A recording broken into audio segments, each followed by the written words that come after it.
Imam Masjid Al-Ihsan, para alim ulama, tokoh masyarakat, Bapak Ibu yang dimuliakan oleh Allah Subhanahu wa taala. Alhamdulillah, pada subuh hari ini mari kita selalu bersyukur kepada Allah Subhanahu wa taala hingga saat ini memberikan kepada kita semua kesempatan untuk melaksanakan ketaatan demi ketaatan kepada Allah Subhanahu wa taala dengan melaksanakan puasa di bulan Ramadan. Kemudian selanjutnya kita melaksanakan salat subuh berjamaah. Tak lupa juga kita selalu bersalawat, memanjatkan salawat kepada Nabi besar kita, Nabi besar Muhammad sallallahu alaihi wasallam. Kita patut bersyukur disebabkan umur yang singkat ini, yang kata Rasulullah SAW, beliau mengungkapkan tentang seberapa lama umur umatnya ini. Disebabkan ketika beliau Isra dan Mi'raj, beliau melihat bagaimana umur-umur umat sebelumnya itu diberikan umur yang panjang-panjang. Di antara mereka ini orang-orang terdahulu ada umurnya sampai 1000 tahun. Kalau kita lihat Nabi Nuh alaihissalam, itu umurnya ketika beliau berdakwah, menyampaikan dakwah Islam ke kaumnya itu, falabitha fihim alfasanatin illa khamsina aman. Di dakwahnya itu 1000 tahun kurang 50 tahun. Jadi 950 tahun. Itu dakwahnya jadi. Hanya berdakwah, umur dakwahnya itu 950 tahun. Itu pengikutnya, kata Abdullah bin Abbas, pengikutnya hanya 80 orang ya. Dari 950 tahun dakwahnya itu lama sekali, 950 tahun. Itu pengikutnya cuma 80 orang. Kalau kita tengok gambaran dakwahnya Nabi Nuh itu ada di surat Nuh. Itu beliau dakwahnya itu siang malam, siang laila wa nahara. Tak mempan dakwahnya itu siang dan malam. Beliau sampaikan dalam bentuk sirra wa alaniyah. Pertama dengan cara door to door, datang rumah ke rumah. Kemudian tak mempan juga secara jamaah seperti ini. Tapi bukan bertambah banyak pengikutnya, tetapi kabur semuanya. Ini umur beliau tadi itu. Dakwahnya 950 tahun. Kalau dakwah Nabi kita cuma 23 tahun. Kemudian berapa umurnya sebenarnya kata ulama? Kalau kita lihat sebelum beliau diangkat menjadi Nabi dan sesudah terjadinya topan itu, terjadinya banjir, umur beliau kalau diprediksi para ulama 1050 tahun. Panjang umur umat terdahulu itu. Sehingga Rasulullah SAW beliau bersedih melihat bagaimana umur mereka ini panjang-panjang, sedangkan umatnya ini hanya, kata Rasulullah, a'maru ummati baina sittin wa sab'in. Dan umur umatku katanya hanya sekitar 60 sampai 70 ya. Itu alhamdulillah kalau sampai itu. Kemudian beliau mengadu kepada Allah Subhanahu wa taala, bagaimana mereka ini mampu menandingi orang-orang dengan umur yang panjang itu dengan amal soleh yang mereka lakukan. Ada Bani Israel, kita pernah dengar riwayat bagaimana ibadahnya Bani Israel itu ratusan tahun dia beribadah, ratusan ibadah kerjanya. Ada namanya Jurayj juga itu ibadahnya luar biasa, tinggal di masjid tempat ma'badnya, tempat ibadahnya, itu ya kerjanya. Kalau kita mau menandingi mereka ini tak mampu. Oleh sebab itu kata Bani Israel, ketika dia dimasukkan oleh Allah dalam surga, masuklah engkau ke dalam surga dengan rahmatku. Protes dia sama Allah. Masa ratusan tahun saya beribadah ini masuk cuma gara-gara rahmat. Selanjutnya Allah, kalau gitu coba timbang nanti nikmat saya dengan ibadah kau itu satu ya, mata ya ketimbang. Ternyata nikmat Allah itu berat sekali daripada ratusan tahun ibadahnya. Kita tak ada apa-apanya ibadah kita. kalau bukan karena rahmat Allah Subhanahu wa taala. Jadi tadi sedihnya Rasulullah SAW dengan umur yang pendeknya Rasulullah. Yang pendek lagi, udah pendek umurnya nih, banyak main WA, main Facebook, udah pendek, udah main tidur lagi. Jadi di sini kemudian barulah di situ Allah Subhanahu wa taala mengatakan bahwa bahwa satu malam itu bernama malam Lailatul Qadar itu bisa menandingi mereka-mereka ini. Jadi Bapak Ibu yang dirahmati Allah Subhanahu wa taala, dengan umur yang singkat ini khusus bulan Ramadan, ini ada satu malam yang kita kenal dengan malam Lailatul Qadri khairun min alfi syahr. Bapak Ibu yang dirahmati Allah Subhanahu wa taala. Jadi umur kita yang singkat, begitu juga perjalanan hidup kita ini sangat-sangat singkat sekali. Dunia ini singkat, perjalanan yang sangat singkat itu adalah dunia. Tak terasa kita. Illa asyiyatan aw duha. Ketika kita mati baru kita merasa, baru ya kata dalam Al-Qur'an, kapan Al-Qur'an mengatakan baru ya saya kemarin waktu Isya rasanya, waktu pagi saya hidup, tiba-tiba saya udah di alam kubur. Kita sudah berada pada fase, sudah kita lewati namanya fase janin namanya. Sudah selesai fase janin, sekarang itu fase kehidupan al-haya. Nanti juga kita akan masuk beberapa fase, yaitu alam barzakh. Kemudian selanjutnya nusyur, kebangkitan. Setelah kebangkitan barulah dinamakan al-hisab, mahsyar. Dikumpulkan kita di situ, kemudian hisab, barulah nanti di situ tidak mana surga dan neraka, ashabul yamin wa ashabul shimal. Oleh sebab itu dalam Al-Qur'an disebutkan, a'udzubillahi minasyaitonir rajim, alhaakumut takatsur.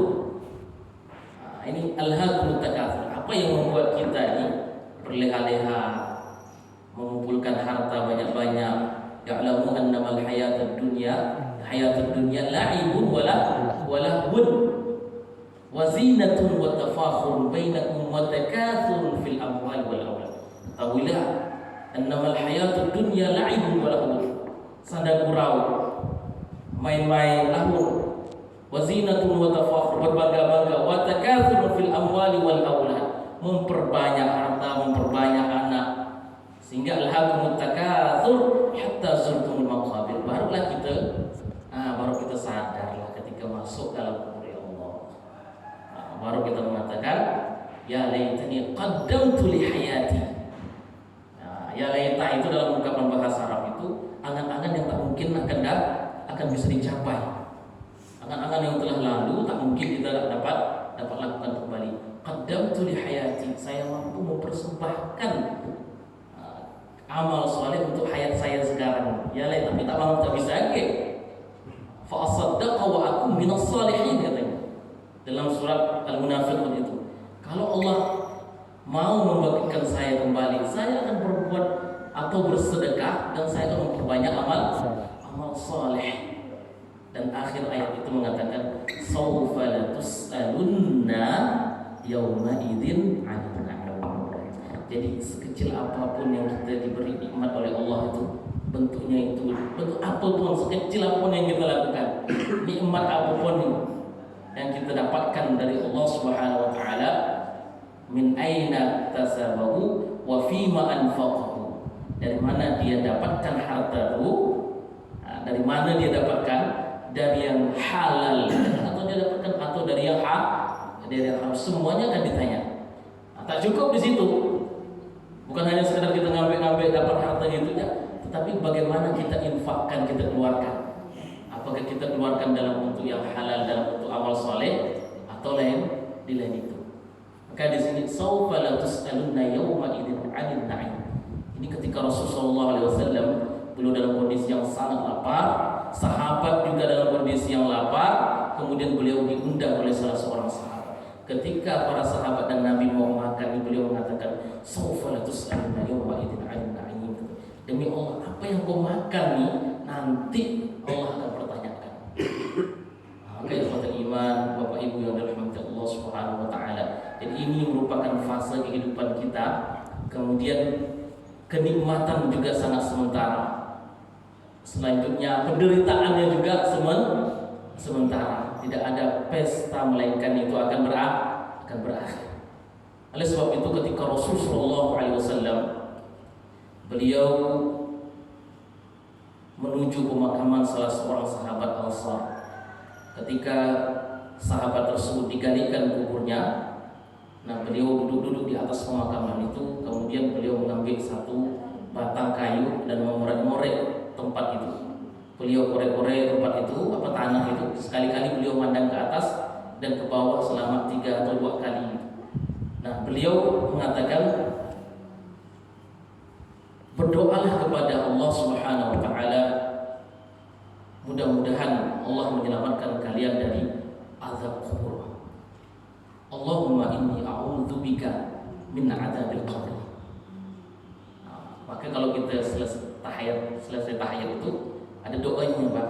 Kan selawat, doa, tahiyatul barakatus selawat, kemudian Allahumma inni a'udzubika min adzabi jahannam wa min adzabil qabri wa min syarri fitnatil mahya wal mamat wa min syarri fitnati masiihid dajjal. Ini doa setelah itu. Nah, itu Rasulullah SAW berpesan kepada sahabat, minta ampunlah kepada Allah atau minta perlindungan kepada Allah dari siksa kubur. Nah, ini dalam riwayat ini panjang, namanya salah seorang sahabat Bara bin Azib.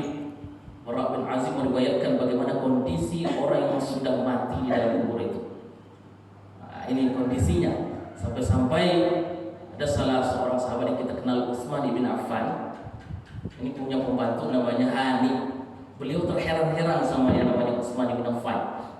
Kenapa kalau bercerita tentang surga dan neraka ini Utsman biasa-biasa ya, tak ada nangis. Tapi kalau dia ini bercerita tentang kubur ini, kemudian berada di atas pemakaman, beliau kan nangis sampai jenggotnya itu basah, nangis dia. Kita kenal Utsman bin Affan siapa? Masuk surga, di zaman masuk surga oleh Rasulullah SAW. Al-Ashrah yang mubasysyirin bil jannah, 10 yang masuk dijamin masuk surga. Bahkan apa kata Rasulullah dilakukan Utsman ketika beliau menginfakkan ribuan unta, kemudian beserta isinya dalam perang Tabuk. Kata Rasulullah, apa yang kau lakukan? Ma fa'alta ba'da hadza la yudhur. Beliau lakukan setelah ini, setelah sedekah Utsman. Beliau sampai takut dengan yang namanya azab kubur. Apa kata beliau?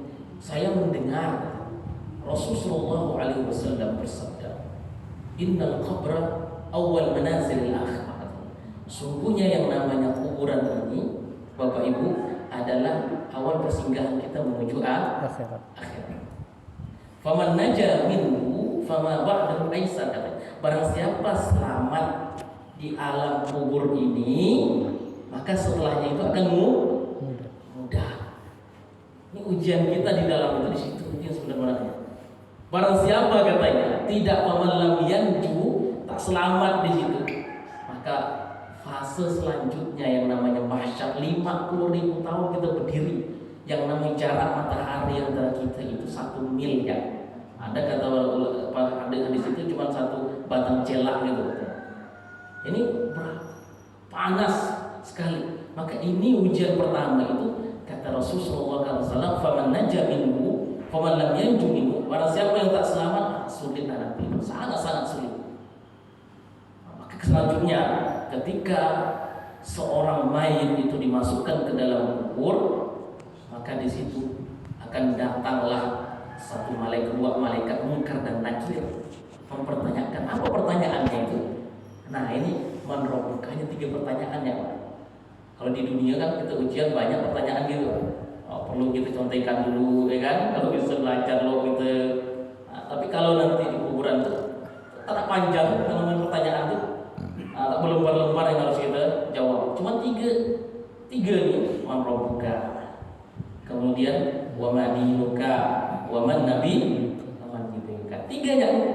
Kita mungkin sudah bisa mempersiapkan jawabannya. Tak udah tahu kita siapa Tuhan kita, Allah. Kemudian selanjutnya apa agama kita? Islam. Selanjutnya setelah itu siapa nabi kita? Muhammad. Tapi ini nih, ketika udah di alam kubur kita tak tahu, tergantung amal kita lah mampu menjawabnya. Ketika seorang mukmin, dalam riwayat Bara bin Azib, ketika seorang mukmin mampu menjawabnya ini, maka Allah mengatakan, masukkan hamba ini ke dalam surga, fa afrishuhu fil jannah. Ini bentangkan buat hamba karpet yang menuju surga, akan dinampakkan mana kedudukannya di surga itu. Setelah itu bagaimana kondisi orang-orang kufar, orang-orang yang membangkang kepada Allah Subhanahu wa taala, masuk ke dalam kubur ditanya dengan fitnah, namanya fitnatul kubur ini, dia mengatakan dia ketawa dia. Ketawa, selanjutnya dia tak tahu apa yang harus dijawab. Saya mengatakan manusia ngomong seperti itu tak salah, ngomong ini dulu-dulunya katanya. Kemudian Allah mengatakan masukkan dia, bentangkan karpetnya menuju neraka. Apa kata dia, orang tersebut? La taqbisa, nampakkan posisinya neraka, dan dia mengatakan, ya Allah, janganlah kau segerakan kiamat, karena kiamat lebih dahsyat lagi. Sekarang ni di alam kubur dia disiksa, apalagi nanti di akhirat pada mahsyar. Bapak Ibu yang dirahmati Allah Subhanahu wa taala, bagaimanalah kita mempersiapkan hal-hal semacam ini? Maka tadi itu Allah Subhanahu wa taala menyiapkan kepada umat Rasulullah SAW yang umurnya ini sangat-sangat singkat perjalanan kita ini.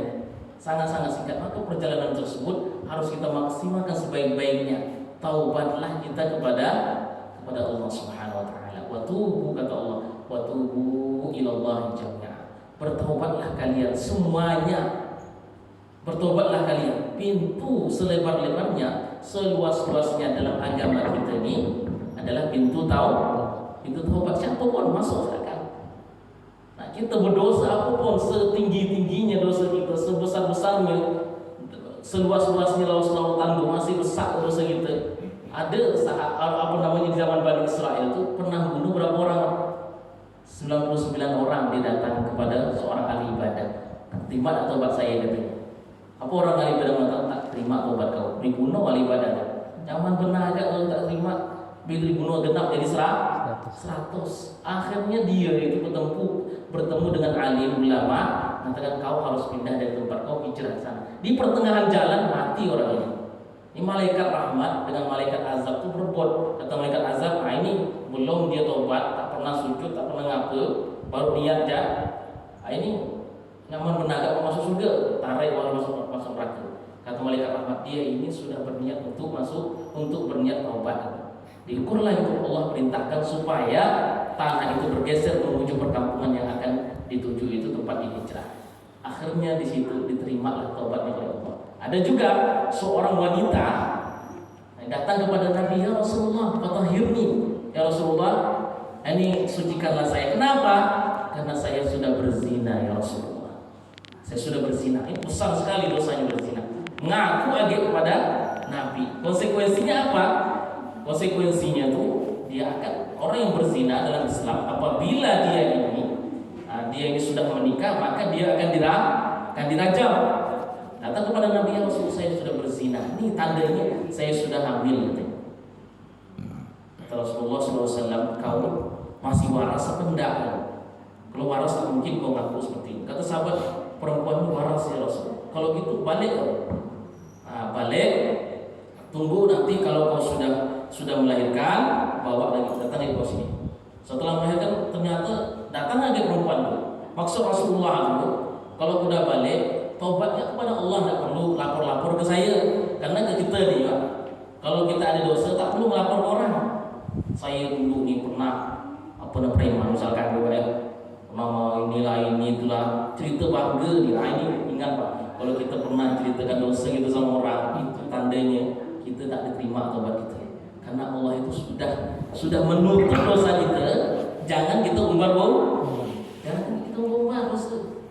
Itu berarti bangga dengan dosa itu. Kalau Rasulullah ini balik, kau jangan balik lagi. Cukup kau bertobat kepada Allah Subhanahu wa taala. Cukup kau minta, ya Allah, saya bertobat ini, sholat tahajud ini. Cukup lapor kepada Allah. Tiba-tiba datang lagi setelah melahirkan, ya Rasulullah, saya anak saya sudah saya lahirkan. Ini silakan kau berbuat apa jangan kau mau. Setelah itu kata Rasulullah, balik lagi ke Rasulullah. Susukan anak kau sampai 2 tahun, Pak. Lama itu 2 tahun. Datang lagi ke sini. Dia 2 tahun datang lagi perempuan itu kepada Nabi. Ya Rasulullah, ini anak saya sudah bisa makan sendiri. Bingung tobatnya orang ini. Habis itu Rasulullah ambil anak tersebut, serahkan kepada sahabat. Setelah itu perempuan ini pun dirajam, dilempar. Nah, percikan darahnya itu menempel ke sahabat. Kemudian sahabat memaki perempuan itu. Kata Rasulullah, jangan kau maki perempuan ini. Kenapa? Karena sungguhnya taubatnya ini, dia sudah bertobat dengan taubat nasuh. Apabila taubatnya ini dibagikan ke kita seluruh penduduk dunia ini, katanya sudah cukup diterima taubat manusia dan dihapus dosa-dosa manusia. Ini kesungguhan taubat, Pak. Jadi tadi saya katakan bahwa selebar-lebarnya pintu, selebar-lebarnya dalam Islam itu adalah pintu taubat. Maka kalau kita lihat redaksi-redaksi dalam agama kita, ayat-ayat itu atau hadis Rasulullah SAW selalu dengan ungkapan ya bani Adam, kullukum khata', inna bani Adam khata'un. Maksud bani Adam itu siapa? Bani Adam itu manusia, anaknya Adam. Kenapa anaknya Adam? Karena datuk kita nih, kakek kita namanya Adam pernah melakukan dosa. Nah itu Nabi pernah melakukan dosa, berdosa kepada Allah Subhanahu wa taala dengan satu dosa. Apa kata Allah di dalam surah Al-Baqarah?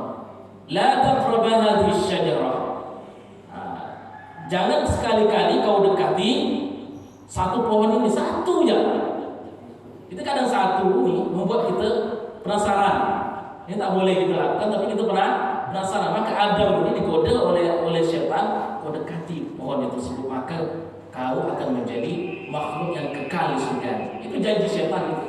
Setan itu hanya menjanjikan saja. Maka bukan hanya didekati oleh Adam, makan buahnya itu. Apa kata Allah Subhanahu wa taala? Nah, di sini Allah mengusirnya. Dan apa kata Adam? Fatalaqqa Adamu min rabbih kalimatin fataba alaihi. Satu kata yang membuat Adam itu diampuni oleh Allah Subhanahu wa taala. Satu kata ya. Apa kata? Rabbana zalamna anfusana wa illam taghfir lana wa tarhamna lanakunanna minal khasirin. Nah, sama posisinya Adam dengan iblis itu sama, Pak. Iblis diperintahkan untuk apa? Untuk sujud kalau kepada Adam. Tapi iblis nih, ini sombong, tak mau dia sujud ke Adam. Mengatakan apa? Saya ini lebih baik daripada dia.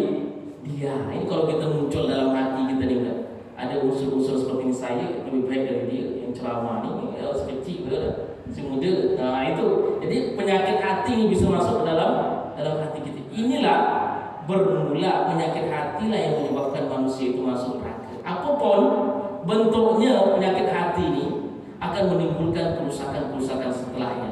Kita nengok iblis diusir dari surga itu gara-gara apa? Dia cemburu dengan Adam. Nah, dia sombong. Itu penyakit, semuanya penyakit hati. Kemudian di atas bumi ini pembunuhan pertama, dosa pembunuhan pertama itu Qabil dengan Habil. Nah, dibunuh adiknya itu gara-gara apa?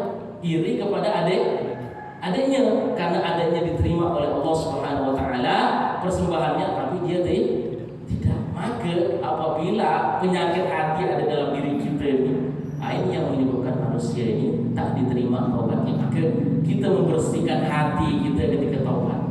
Nah, kita kembali kepada Allah dengan cara mensucikan hati kita. Ala wa inna fil jasadi mudghah.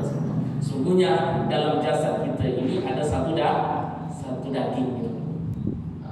Satu daging idza saluhat jasad. Kalau ini daging ini baguslah yang lainnya.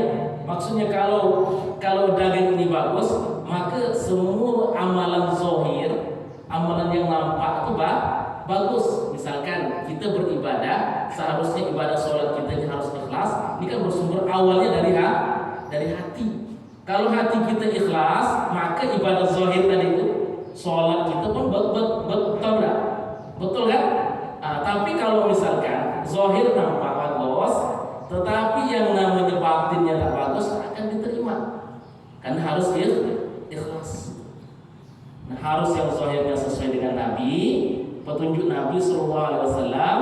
Yang kedua ini harus ikhlas, hatinya harus baik. Nah, itu Bapak Ibu yang dirahmati Allah Subhanahu wa taala, bulan Ramadan ini momentum bagi kita bagaimana Allah menyediakan satu malam itu menjadi khairun min alfi syahrin, lebih baik daripada 1000 bulan. Kalau kita dikasih gaji ini satu malam kita kerja tapi dikasih gaji selama 1000 bulan tuh, kira-kira macam mana lah kita nih? Pasti kita betul-betul lembur kita bekerjanya. Maka Nabi itu, Nabi SAW kalau masuk 10 terakhir bulan Ramadan ini, apa yang beliau lakukan? Kata Aisyah radhiyallahu anha, syadami zarahu, yaitu kencangkan sarungnya.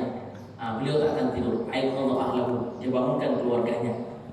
Beliau kalau masih di awal Ramadan, pertengahan beliau masih ada tidurnya. Setelah sholat isya beliau tidur, bangun nanti tengah malam. Tapi kalau udah 10 terakhir nih, ini tak akan tidur beliau. Beliau 10 terakhir begadang sampai subuh. Karena itu hatta matla'il fajar, sampai muncul nanti fajar itu. Beliau tak tidur. Nanti tidurnya bila? Nanti setelah subuh baru tidur. Kan 10 malam ya. 10 malam. Dalam 10 itu cuma satu malam. Itu kan dirahasiakan. Ini Allah kasih kita waktu untuk bekerja, cari dunia 11 bulan. 11 bulan. Itu silakan. Kalian berleha-leha apa yang dikerjakan, ibadah biasa ya. Tapi Allah minta bagi kita fokus 10 hari ini untuk beribadah kepada Allah. Maka kita di 10 hari betul-betul fokuskan. Kita cari namanya malam Lailatul Qadar. Biasanya kita di malam Lailatul Qadar, pemahaman orang dulu kita nih, biasa apa namanya itu banyak tandanya gitu kan. Ini tanda-tandanya apa gitu? Apa tandanya Pak? Air berkula gitu nih kan? Pohon kelapa sujud lah. Itu tanda-tanda katanya. Bukan itu, tidak ada tanda-tandanya Pak ya. Jadi tanda-tanda malam Lailatul Qadar itu tidak ada tanda-tandanya.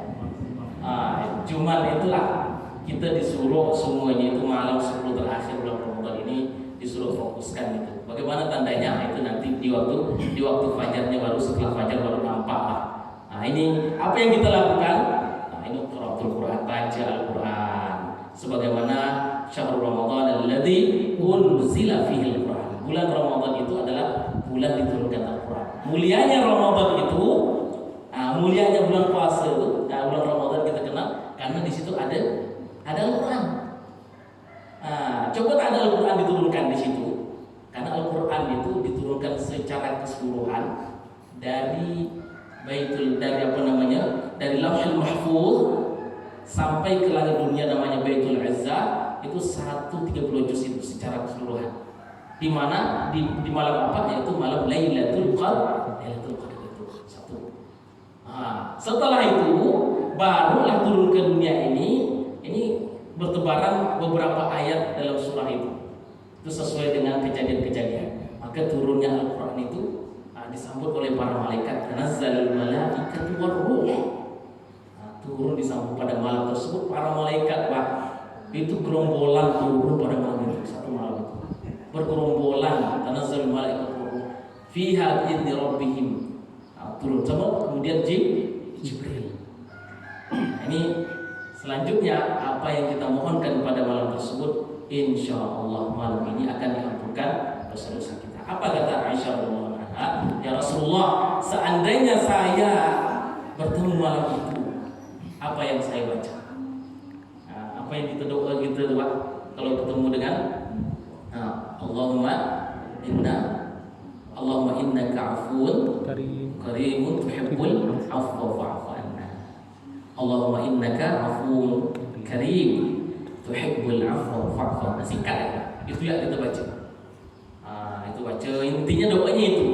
Itu yang harus kita, tapi mau doa yang lain pun boleh, tapi jangan tinggalkan doa sebagaimana Rasulullah SAW sampaikan kepada Aisyah itu, Allahumma innaka afuwun karim, sungguhnya engkau itu maha pemaaf, karim yang maha mulia, tuhibbul afwa fa'fu. Yang kita minta itu bukan perkara dunia. Jangan minta dunia Pak, hina dunia ini. Kalau kita minta dunia, ya Allah kayakanlah saya, berikan saya mobil, berikan ini. Ini urusan dunia lain. Rasulullah tak memberikan kita petunjuk untuk dunia, tapi Rasulullah mintakan kita ini afuun, minta ampun itu ya. Allahumma innaka afu. Bukan minta ya Allah Rabbana atina fid dunya hasanah ke atau apa gitu kan yang lain, tapi satu ya kata ya atau afu. kepada Allah Subhanahu wa taala. Kalau Allah sudah mengampuni kita, nah walal akhiratu khairun laka minal ula. Tilka darul akhirah, itulah tempat kampung akhirat kita ini. Kita semuanya punya kampung, Pak ya. Kita biasa kalau sekolah jauh-jauh, pasti kita rindu dengan kampung kita, Pak. Rindu dengan kampung kita. Perhatikan, mau jauh di mana pun, kita tinggal kerja di mana pun, pasti kita akan balik kampung. Kenal ini kuburan mak saya, kuburan datuk saya, ini kuburan bapak saya. Pingin kita gitu. Maka kita bawa anak-anak kita ke kampung. Nah, kampung kita ini sebenarnya di mana? Kampung kita di akhirat. Pernah datuk kita dulu pernah di akhirat kadang gitu. Jangan sampai kita tak balik kampung. Ini kampung akhirat, itulah kampung kita. Tilka darul akhirat, itulah kampung akhirat. Tepatnya untuk siapa? Naj'aluha lil ladzina la yuriduna 'uluwan fil ardi wala fasada wal saya jadikan untuk mereka yang tidak menginginkan ketinggian hati dan tidak merusak, dan sungguhnya tempat tersebut diperuntukkan bagi orang-orang yang bertakwa apabila mereka itu berakal. Itu saja Pak, mudah-mudahan kita semua ini diampuni oleh Allah Subhanahu wa taala. Allah berikan rahmat kepada kita semua. Di bulan Ramadan ini bulan yang maghfirah, bulan rahmat, awwaluhu maghfirah. Tengahnya juga maghfirah, terakhirnya juga maghfirah. Maka sebaik-baiknya ibadah itu adalah khairul amal khawatimuha. Sebaik-baiknya amal ibadah itu di akhirnya khawatim. Kita ni terbalik, awalnya kita bagus, tapi di akhirnya kita ada di mall.